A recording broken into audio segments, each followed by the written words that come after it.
किसी समय की बात है, एक छोटे से गांव में एक प्रसिद्ध सेठ रहता था। उसका नाम था रतन सेठ। वह अत्यंत धनवान था। उसके पास बड़ी हवेली, कई दुकानें और दूर दूर तक फैले खेत थे। लेकिन जितना बड़ा उसका धन था, उतना ही बड़ा उसका अहंकार भी था। वह हमेशा दूसरों को अपने से छोटा समझता और गरीबों का मजाक उड़ाता। सेठ को लगता था कि उसके बिना गांव में कुछ भी नहीं हो सकता।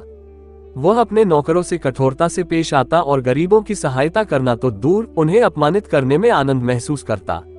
उसकी अकड़ और घमंड से पूरा गांव परेशान था। एक दिन गांव में एक वृद्ध साधु आए। उनकी लंबी सफेद दाढ़ी थी, नेत्रों में तेज था और चेहरे पर अपार शांति झलक रही थी। साधु पूरे गांव में घूमते हुए सबका हाल चाल पूछ रहे थे।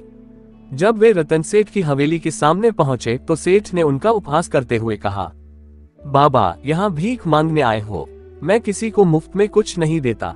मेहनत करो तभी भोजन मिलेगा।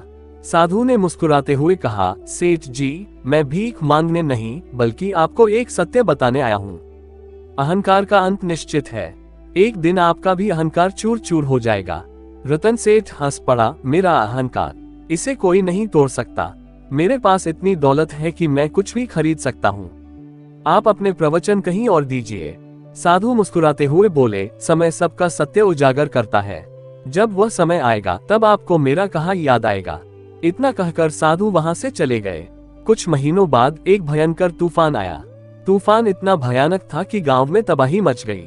सेठ की हवेली की छत उड़ गई, उसके खेत बर्बाद हो गए और दुकानें जलकर राख हो गईं। एक दिन में ही उसका सारा वैभव समाप्त हो गया। सेठ ने अपने मित्रों से मदद मांगी, लेकिन जिस तरह उसने जीवन भर दूसरों का अपमान किया था, उसी तरह अब सबने मुंह फेर लिया। अहंकार में चूर सेठ के पास अब रहने के लिए घर तक नहीं बचा।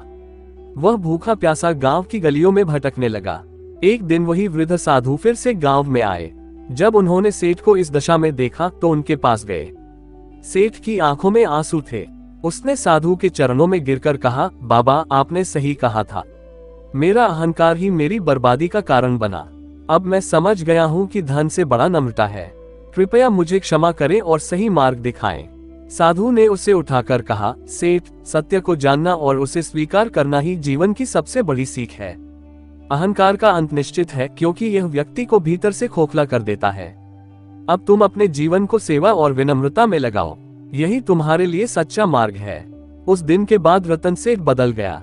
उसने अपने बचे खुचे धन से गांव में एक धर्मशाला बनवाई, गरीबों की सहायता की और हमेशा विनम्रता से पेश आया।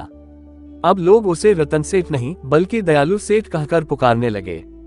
इस प्रकार अहंकार ने अपना अंत पाया और विनम्रता ने उसका जीवन संवार दिया।